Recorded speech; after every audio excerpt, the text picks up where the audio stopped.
Directora, ¿qué tan difícil va a ser la situación frente a la decisión de los Estados Unidos de ponerle aranceles a productos, sobre todo en el Huila, que sería el café y la tilapia? Yo quisiera que lo miráramos con dos caras. Digamos que siempre una decisión tiene dos miradas. Por una parte entendemos que ese arancel del 10% pues no solamente le aplica a Colombia, sino a una cantidad importante de países. ¿Eso qué pudiera decir? Que uno está alerta, pero que sigue siendo competitivo.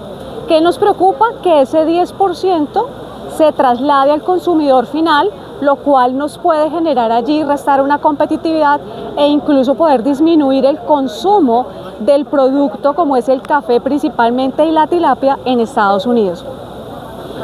Primer punto, uno pudiera decir es, seguimos siendo competitivos desde el punto de vista del 10% que aplica para todos los mercados, pero nos preocupa, uno, el traslado del precio al consumidor final, reitero. Segundo, una disminución de la demanda producto de ese mayor costo. Tercero, incluso aquí tiene un efecto también colateral que es importante que lo tengamos en cuenta, como son las remesas. ¿Qué nos inquieta? Puede haber una posible inflación que se dé en Estados Unidos producto de estas alzas y eso puede significar que haya menos recursos para poder trasladar a países como Colombia, países emergentes, y eso puede disminuir el costo de las remesas, que ya estamos viendo. Si ustedes analizan, la inversión extranjera directa ha caído significativamente en los últimos 3 años principalmente. Entonces nos sigue preocupando eso. Pero también la otra cara es mirar una oportunidad. Vietnam, nosotros seguimos siendo el segundo consumidor preferencial de Estados Unidos en café. Vietnam, que es un competidor importante de café colombiano, le aplican un arancel del cerca del 46%. ¿Qué significa eso? Que Vietnam está siendo menos competitivo que Colombia. Vietnam 46%, Colombia 10%, lo que nos hace más competitivos frente a eso. Aquí puede haber una oportunidad también, si se mira desde ese punto de vista, con estos países que se les incrementa el arancel. Hablan de que es una oportunidad de abrir otros mercados, pero ese proceso normalmente ¿cuánto se demora? Eso no es de aquí a San Pedro. Total, esa es la preocupación. Digamos, hoy el departamento del Huila, Estados Unidos significa en exportaciones el 40%. Esto de nuestras exportaciones equivalentes a 392.000 millones de dólares FOC. El 40% de nuestras exportaciones se van para Estados Unidos, es decir, es nuestro principal socio comercial, el Huila.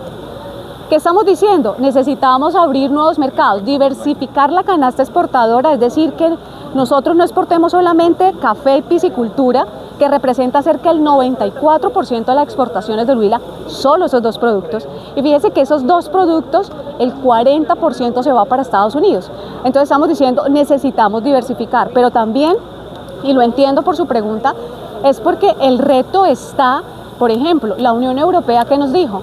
Nos colocó que necesitamos para poder llevar el café a la Unión Europea cero deforestación. ¿Recuerdan la debida diligencia que hay que colocar?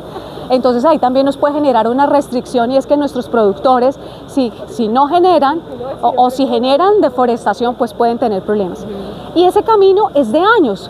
Entonces sí nos inquieta es cómo poder reemplazar en un inmediato o un corto plazo más bien esas exportaciones. Por eso hoy el reto es poder mirar cómo se da la articulación público-privada para mejorar la capacidad de exportación, porque aquí también hay unos retos desde la institucionalidad del productor. Cómo llevar a que un productor cumpla con todas las condiciones, y eso hablamos de brechas para poder exportar. Certificado de previo exportador, BPA, que tenga HACCP, todas las condiciones para exportar, si queremos diversificar canasta exportadora.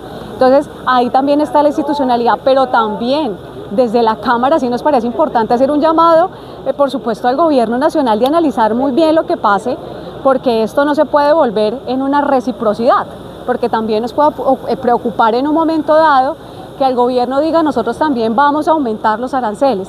Hoy vemos a un gobierno cauteloso, hoy vemos a un gobierno que está diciendo es un 10% que se le pone a todos los productos, pero por supuesto el llamado es a que no exista esa reciprocidad digamos, en materia de exportaciones. Pero un exportador gana normalmente el 2%, 3% de esa mercancía que envía precisamente por volumen, pero al aumentar el 10% de entrada ya está perdiendo. Puede haber dos temas. Puede haber que el exportador asuma ese 10% y que mantenga el precio final en ese mercado. O lo que hace es, yo me mantengo en mi utilidad porque no tengo cómo bajarle más y se lo traslado al consumidor final.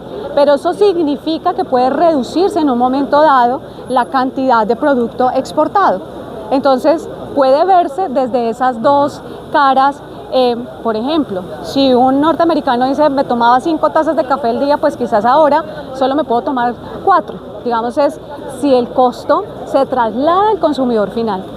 Pero estamos viendo que en un país como el nuestro, donde los costos de producción son altos, pues va a ser un poco complejo poderle disminuir a esa rentabilidad.